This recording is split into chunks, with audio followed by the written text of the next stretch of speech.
orang-orang yang membenci kita itu sedang membersihkan kita dari noda-noda karma masa lalu kita, Mas Hendra. Yang mungkin kita pernah membenci seseorang di masa lalu, pernah nyakitin seseorang, sehingga ketika mereka datang sekarang, mereka sedang membantu membersihkan noda itu Mas Hendra. Ya, seperti ketika ada sipir penjara memperlakukan kita sebagai narapidana di dalam penjara, itu wajar. Dia sedang memurnikan kita gitu. Ketika ada dokter nyakitin kita, karena petik ya, nyakitin dengan nusuk kita atau dengan menjarit luka-luka kita, dia sedang menyembuhkan kita. Setiap orang di dalam itu sudah didampingi oleh Krisnanya sendiri, oleh nabinya sendiri, oleh utusan di dalam dirinya gitu. Untuk siapa? Untuk ngajarin si pikiran itu. Maka nanti saya sudah siapkan latihan-latihan. Sisi-sisi latihan untuk apa? Latihan-latihan ya Pak ya? Latihan. Langsung latihan-latihan, teori latihan, teori praktek gitu ya Pak ya? Latihan mereka bicara pada egonya, sehingga tahu kapan harus menasihati ego. Si pikiran menasihati ego, atau si pikiran meminta sesuatu pada tubuhnya, atau si pikiran minta jawaban pada ruhnya.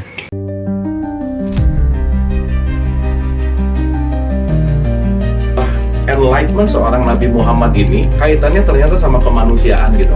Nah, perjalanan cerita itu sampai di dunia dewasanya itu udah masuk pelajaran filsafat, Indra. Spektrum ateis itu beda, dari mulai ateis yang paling santai sampai ateis yang paling radikal juga ada.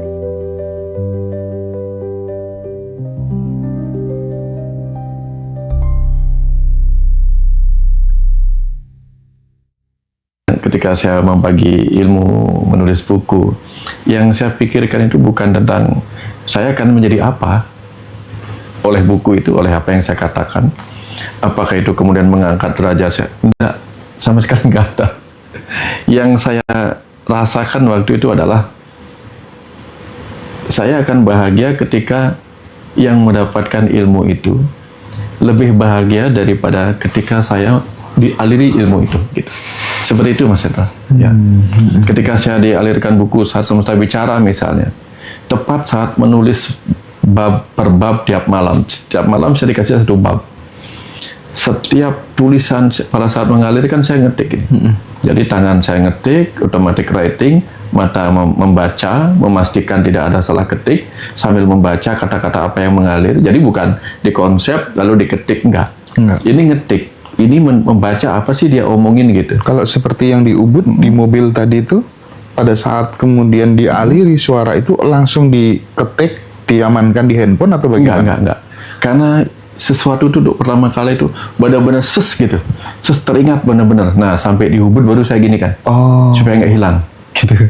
Oh gitu. Ya, ada yang benar-benar nancep gitu Mas. Begitu nancep berarti ini akan pesan penting yang nggak boleh saya lupain. Gitu. Kalau nancep.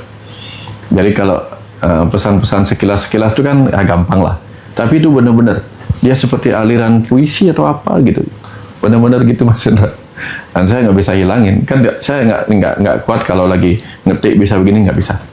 Harus diem baru bisa. Jadi gitu Mas Hendra. Padahal itu posisi nyetir ya Pak? Nyetir. Ada ibu juga ya? Enggak ada. Waktu itu saya sendirian. Itu masih pakai mobil ya Vitara waktu itu, masih punyanya apa, berkahnya bapak lah gitu. Ya benar-benar kayak gitu. Terus ya.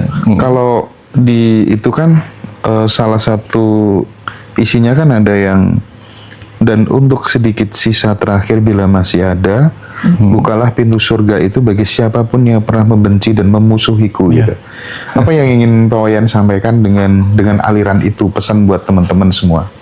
Bahwa orang-orang yang membenci kita itu sedang membersihkan kita dari noda-noda karma masa lalu kita, Mas Hendra. Yang mungkin kita pernah membenci seseorang di masa lalu, pernah nyakitin seseorang, sehingga ketika mereka datang sekarang, mereka sedang membantu membersihkan noda itu Mas Hendra. Ya, seperti ketika ada sipir penjara memperlakukan kita sebagai narapidana di dalam penjara, itu wajar. Dia sedang memurnikan kita gitu. Ketika ada dokter nyakitin kita, karena petik ya, nyakitin dengan nusuk kita atau dengan menjarit luka-luka kita, dia sedang menyembuhkan kita. Walaupun mungkin alkohol yang dia pakai membersihkan luka kita, itu perihnya luar biasa, sakit banget. Ya, digosok-gosok supaya hilang bekas-bekas aspal atau apapun itu, kan sakitnya luar biasa Mas itu. tapi itu mensterilkan kita dari penyebab sakit lebih parah lagi. Nah, seperti itu kira-kira Mas Hendra, ketika saya ingin memberikan hadiah surga itu kepada mereka yang pernah membenci, menyakiti saya, itu sebagai bentuk terima kasih juga kepada mereka bahwa ketika mereka menyakiti saya dibuat bukan lebih menderita, tetapi lebih terbebaskan dari pengalaman itu. Terus kalau misalnya dalam aktivitas sehari-hari itu Pak Wayan, terus tiba-tiba ada sebuah momentum di mana kemudian ada orang yang tidak sepakat dengan pemikiran-pemikiran Pak Wayan, yang bahkan kemudian menjelek-jelekan Pak Wayan, pertama kali terlintas dan mendengar itu, apa yang Pak Wayan lakukan? Senyum. Senyum. Alasannya? Karena dia nggak tahu apa yang saya tahu, dan saya nggak perlu memberitahu ketika dia nggak mau tahu, itu aja. Sesederhana itu maksudnya. Tapi saya siapkan waktu untuk kalau dia datang ingin tahu, saya kasih tahu. Kalau enggak, ya saya maklum aja gitu. Senyum permakluman gitu. Makanya saya nggak pernah membalas komen-komen apapun yang negatif di YouTube atau di apapun, saya biarkan saja. Dulu lebih parah lagi Mas itu. Waktu Facebook tahun-tahun berapa Gitu Pak. Ya, malah saya dibilang ini dokter masuk tol tapi LOL gitu. Jadi tol LOL. Oke. Ya, karena memang itu bagian dari dualitas. Di Bali kita diajarkan untuk menerima segala dualitas. Seperti hitam dan putih, dua sisi yang harus kita terima. Dan saya nggak bisa mengatakan benar bahwa kita harus menerima hitam dan putih dengan cara yang sama sebelum mengalaminya sendiri. Jadi kita mengalaminya, oh ini maksudnya. Jadi benar. Dengan Baik-baik prinsip aja kok. hidup seperti itu, seberapa ringan dan bahagia kira-kira ya? Oh iya. Andai kata kemudian orang bisa, kan nih kadang itu cukup mengganggu gitu Pak. Ya. Ketika kemudian ada orang yang menjelek-jelekan kita gitu ya. Itu kalau misalnya untuk para pemula gitu Pak Wayan, kan langsung seperti Pak Wayan kayak gitu jelas. Yes, susah. Tapi Oh, kita sudah berhasil. dijelek-jelekan senyum gitu. Kita sudah berhasil kok, Mas. Gimana Pak? Kita sudah berhasil semua di tataran yang sudah biasa. Nanti rasanya akan seperti gini Mas Hendra. Tapi dibandingkan orang lain itu menderita Mas Hendra. Ada orang menderita ketika malam datang Mas Hendra. Ada. Ada ketakutan dia ketika malam datang. Mungkin bayangannya apa begitu. Ada juga orang yang ketakutan ketika pagi datang. Misalnya, ya kalau cita-cita lucu-lucunya kan Dracula takut pada pagi datang gitu kan. Kalau malam datang dia senang gitu. Artinya orang yang takut pagi datang itu apa? Orang yang silau dengan cahaya matahari. Nggak tahan dengan cahaya matahari, dia silau. Tapi bagi kita yang normal, malam datang kita senang, pagi datang kita senang. Nah, hal yang sama terjadi kalau kita normal, tanda petik. Harusnya apa? Gelap datang kita terima, terang datang kita terima, hitam datang kita terima, putih datang kita terima. Itu kita normal. Tapi hanya saja tidak meluas. Meluas dalam arti, kenapa hitam putih, gelap terang tidak kita perluas lagi dengan apa? Dengan baik buruk, benar salah gitu. Punya nggak punya, kenyang dan lapar gitu. Ya, kadang ketika kita lapar kan kita senang Mas Hendra. Kenapa kita senang lapar? Karena akhirnya apa? Kita bisa menikmati makanan yang diberikan pada kita. Tapi kalau kita nggak bisa kenyang, bahaya juga. Nanti sudah habis uangnya, sepiring dua piring nggak cukup, kan berat juga. Nah, di dalam sisi yang lain, kita bahagia ketika bisa tidur, bahagia ketika bisa bangun, bahagia ketika bisa makan, bahagia ketika bisa ke belakang. Sama seperti kita bahagia ketika malam tiba, bahagia ketika pagi tiba. Kita sudah cukup banyak berhasil gitu. Dan kita hanya perlu belajar untuk hal-hal yang belum kita berhasil, gitu aja. Tapi kalau kita misalnya mau jujur gitu ya, para pembaca mau jujur gitu ya, di saat semesta bicara atau kemudian di dialog rahasia gitu, itu kan semacam kayak Bhagavad Gita yang diturunkan di akhir zaman gitu, ibaratnya gitu ya.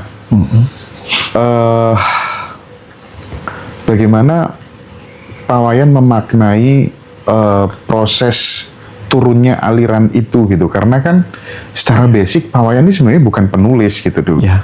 kan dokter gitu. Ya. Terus kemudian gimana itu Pak? Iya. Dan saya baru sadar bahwa ketika dulu saya pertama kali menulis percakapan itu, saya hanyalah seorang pencari yang terlalu banyak membawa beban pertanyaan diri saya. Gitu. Saya memang dari lahirnya dikisahkan sebagai seorang anak yang haus pada pengetahuan. Orang yang haus pada pengetahuan tentu punya banyak pertanyaan yang tidak terjawab. Dan saya adalah orang yang pertanyaannya tidak akan terpuaskan jika jawabannya tidak masuk di akal, gitu. Apalagi saya dunia SMA-nya memang orang fisika, jurusan fisika, masuknya kedokteran pula, gitu. Dan dulu waktu dari SMP sampai SD sampai seterusnya SMA masih bantu-bantu kakak untuk ngajar matematika, ngajar fisika. Jadi kan orangnya orang-orang inilah, gitu. Orang sains, ya mencoba untuk sains gitu. Dan ketika saya ngumpulin pertanyaan hanya untuk dipermudah nanti kalau saya ketemu orang yang tepat, ternyata itu mengalir jawaban. Maunya nulis pertanyaan, mengalir jawaban. Tahun 2001 Februari 20, tanggal 20 Februari 2001.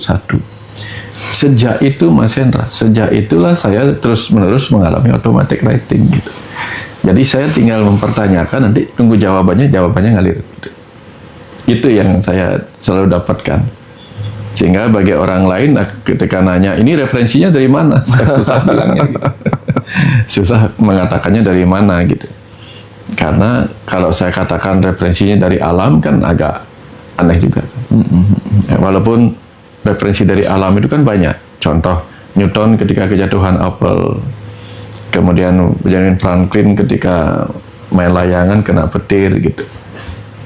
Kan banyak orang mendapatkan sesuatu dari alam. Bahkan ada terinspirasi dari alam mimpi gitu. Nah, jadi saya merasa bahwa apa yang saya alami itu, kenapa saya harus mengalami itu sebagai orang logis? Supaya saya paham dan mengerti bahwa semua orang berpotensi untuk itu, Mas Hendra. Berpotensi. Nah, potensi-potensi itulah yang nanti rencana ketika Mas Hendra mengadakan retret nanti di Jakarta tanggal 24-25 ini, itu yang mau saya bagikan ilmunya gitu. Karena setiap orang di dalam itu sudah didampingi oleh Krisnanya sendiri, oleh nabinya sendiri, oleh utusan di dalam dirinya gitu.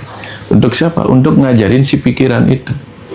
Maka nanti saya sudah siapkan latihan-latihan. Sisi-sisi latihan untuk apa? Latihan-latihan ya Pak ya? Latihan. Langsung latihan-latihan, teori latihan, teori praktek gitu ya Pak ya? Latihan mereka bicara pada egonya, sehingga tahu kapan harus menasihati ego. Si pikiran menasihati ego, atau si pikiran meminta sesuatu pada tubuhnya, atau si pikiran minta jawaban pada ruhnya. Gitu.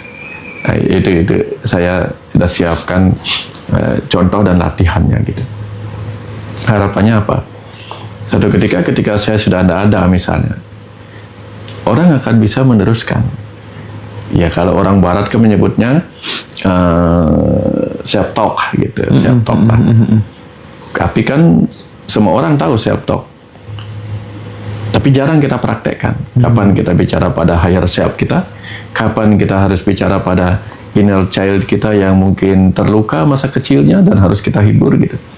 Nah, kemarin saya pas di Denpasar ngisi acara tuh Mas Hendra, ketemu tuh salah satu peserta yang dulu ikut kita ngaji Rasul di Sentul. Oh iya.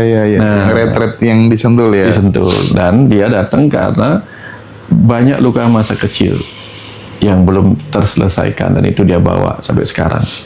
Nah, kemarin saya ajarkan memanggil masa kecilnya itu untuk bicara gitu. Nah, langsung belum mulai Mas, baru memanggil sedikit langsung nangis dia. Langsung nangis mengingat diri kecilnya itu. Saya ajarkan dia terus latih itu. Supaya nggak terbawa lagi gitu. Nah, semua orang itu kita ini kan kita sama-sama manusia, sama-sama punya tubuh, sama-sama punya ego, sama-sama punya roh di dalamnya. Tentu memiliki kemampuan yang sama. Hanya yang satu melatih, yang satu belum dilatih gitu. Jadi kita semua memiliki peluang untuk berguru pada diri kita di dalam. Ya, masuk ke ruang keheningan, mencoba berdialog dengan diri kita di dalam, atau juga mungkin berdialog dengan semesta di luar diri kita. Gitu. Nah, itu yang akan kita banyak lakukan di retret nanti. Jadi kalau misalnya teman-teman mungkin masih ada masalah dengan apa ya, semacam kayak trauma atau luka-luka batin di masa lalu, ini keempat narasumbernya tuh spesialisasinya salah satunya di bidang itu gitu. Nanti ada meditasi inner child spesialis, ada Mbak Amanda, ada Teh Feby, ada Cimimi gitu ya. Tapi yang menariknya Pak Wayan nanti ngisi 4 sesi gitu. Lainnya satu sesi semuanya. Jadi kita akan banyak belajar dari Pak Wayan Mustika. Ada melukat jiwa dan pikiran. Dan seperti yang disampaikan sama Pak Wayan, teori, praktek gitu ya. Nah, tapi Pak, yang menariknya dari sebuah retret, dari sebuah jeda, dari sebuah hening sejenak, itu kan memang tadi statement Pak Wayan, setiap manusia sudah memiliki krisnanya masing-masing gitu. Saya kemarin ngobrol sama salah satu teman, namanya Simbren gitu ya. Beliau itu udah lebih dari 10 tahun mungkin nggak pernah nonton sama yang namanya sinetron, televisi, nggak pernah. Bahkan baca buku-buku karangannya orang lain juga nggak pernah gitu ya. Karena dia tidak pernah tertarik dengan nggak pernah ingin menjadi orang lain gitu. Jadi Sim ini benar-benar seorang wanita yang dia hanya dia punya kesadaran bahwa setiap manusia tuh unik. Aku nggak perlu jadi Pak Wayan. Aku nggak perlu jadi ini, jadi itu, jadi ini, jadi itu gitu. Dan dia sangat mencintai dirinya, Pak Wayan. Dia sangat mencintai dirinya. Dia selalu bersyukur setiap hari. Nggak mau baca bukunya orang lain, nggak mau nonton cerita hidupnya orang lain. Dan dia benar-benar mendapatkan bimbingan dari dalam gitu. Nah, apa yang mungkin bisa moral story dari cerita Sim ini, Pak Wayan? Yang pertama tentu benar apa yang disampaikan, bahwa kita ini semua unik. Dan setiap cerita kehidupan kita adalah pelajaran buat diri kita. Setiap peran yang kita mainkan adalah latihan untuk kita menjiwai tubuh yang kita sedang mainkan. Itu di tahap kita ada di kesadaran diri kita sebagai individu, Mas Hendra. Individu di semesta kecil. Sampai suatu ketika kita mencapai kesadaran diri kita sebagai individu di semesta raya. Maka ketika melihat cerita kehidupan orang lain, yang kita lihat bukan cerita kehidupan orang lain. Yang kita lihat cerita kehidupan kita. Karena kemanapun kita menoleh, itu adalah diri kita. Karena yang ada di dalamnya adalah diri kita yang lain. Ya, kita hanya sedang memainkan peran di mana semuanya adalah kita. Kebayang nggak Mas Hendra kalau Mas Hendra memainkan wayang sebagai dalang? Ya, semua yang dimainkan itu adalah permainan si dalang itu sendiri, tapi dalam peran dan wayang-wayang yang berbeda. Tapi kalau kita ada di dalam satu peran wayang itu, tentu akan kesadaran itu yang dipakai, bukan kesadaran si dalang. Nanti akan tiba saatnya melihat peran apapun yang kita lihat, peran diri kita di situ. Nah, sehingga dari situlah kita bisa ini yang disebut dengan unity consciousness, Mas. Ketika unity consciousness ini tercapai, kita ketika belajar pada orang lain tidak untuk menjadi diri orang lain, tidak, untuk menjadi diri kita yang sebagiannya ada pada dia. Sebagiannya ada pada dia. Pada akhirnya dia tetap juga menggali, belajar dari orang lain juga gitu. Tapi kan prinsipnya itu kadang menampar kesadaran kita. Iya juga ya. Selama ini tuh kita menghabiskan energi untuk kita tuh pengen jadi orang lain gitu. Itu. Dan akhirnya Pak Wayan 1-2 hari setelah saya diskusi sama Sim, cukup masif kan. Kadang kan kalau kayak orang kayak saya itu kan yang dipikirkan banyak gitu ya. Kadang ketika kemudian misal mau ke Bali gitu, malam tuh mesti, aduh, akhirnya kan tidurnya kan mesti telat kan. Ya, akhirnya capek dan lain sebagainya gitu. Itu selalu Pak, setiap mau berangkat kemana-mana gitu ya, apalagi pas berangkatnya pagi gitu, malam mesti susah tidur gitu. Saya pakai teknik narasumber A, gagal. Teknik narasumber B, gagal. Teknik narasumber C dan seterusnya gagal gitu. Terus akhirnya, ngapain ya? Aku bingung-bingung pakai caranya orang lain. Toh tubuhku selama ini selalu mendengar kata-kataku gitu. Saya cukup bilang gini Pak, batin aja tidur. Dan akhirnya pagi bangun gitu. Dan selalu begitu. Akhirnya saya jadi, iya ya, setiap orang tuh unik loh.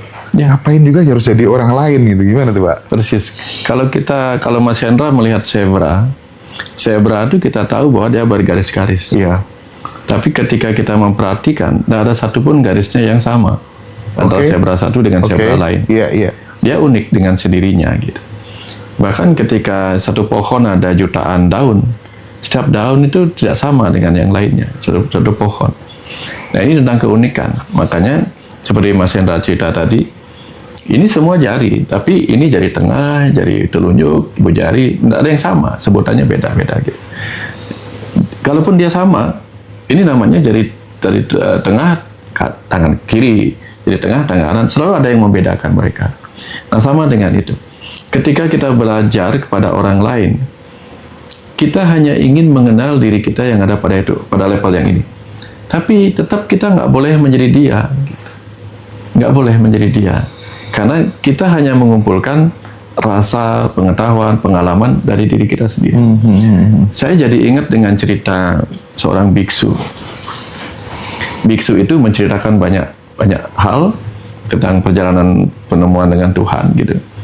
Terus tiba-tiba seorang anak muda muridnya bertanya, Guru, kalau guru pernah ketemu sama Tuhan dan bisa, nanti silahkan minta tolong dibantu sampaikan ini sama Tuhan gitu. Terus biksunya bilang, ya saya akan bantu, tapi tolong kamu kencing dulu gitu. Terus saya nggak pengen kencing guru. Iya, aku yang pengen kencing, kamu tolong kencing dulu gitu. Loh, maksudnya guru gimana? Ya kamu mewakili aku kencing gitu. Nggak mungkin lah gitu. Masa aku yang mewakili guru kencing gitu? Oh ya, nggak bisa ya. Kalau mewakili aku kencing aja kamu nggak bisa, terus kamu suruh aku mewakili kamu ketemu Tuhan gitu. Artinya setiap orang harus menemukan itu pada dirinya gitu. Nah, kita kesini semua dalam roh ini kan untuk mengalami mengalami diri ini, supaya nanti dari kita yang tidak percaya diri menemukan kepercayaan tentang diri kita, nanti lewat lagi menemukan diri kita yang ada pada semua. Tapi sebelum kita melihat diri kita yang ada pada semua, lihat dulu diri kita yang ada pada ini. Jangan sampai buru-buru belum kenal diri tiba-tiba ingin melihat diri kita yang nggak nyambung. Akhirnya apa? Aku ingin jadi seperti itu. Yang ini belum dapat gitu.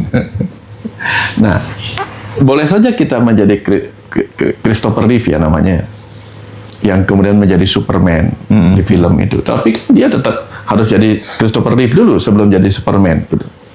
Ya, untuk memainkan peran orang lain. Kalau dia nak kenal dirinya, bagaimana dia memerankan orang lain? Setiap dalang itu kan kenal karakternya sendiri dulu, supaya terekspresi keluar menjadi karakter wayang-wayang yang dia mainkan. Nah, jadi ketika kita belajar, oh ada guru kayak gini, guru kayak gini, guru kayak gini. Tapi pada ujungnya kita harus menjadi diri sendiri, Mas. Mau kita beli bahan makanannya dari manapun, chefnya ya tetap chef ini, chef A, chef B, chef C gitu. Masakannya pasti hasilnya beda-beda. Sama kayak saya nulis buku, Mas Hendra. Awal-awal saya nulis buku kan juga dipengaruhi oleh bacaan-bacaan. Artinya gaya penulisannya dipengaruhi oleh bacaan. Sampai suatu ketika gaya penulisan itu hilang, lebur menjadi gaya yang mungkin di tempat lain berbeda gitu.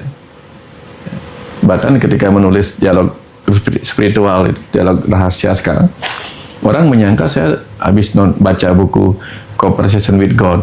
Saya malah nggak tahu. Saya malah nggak tahu.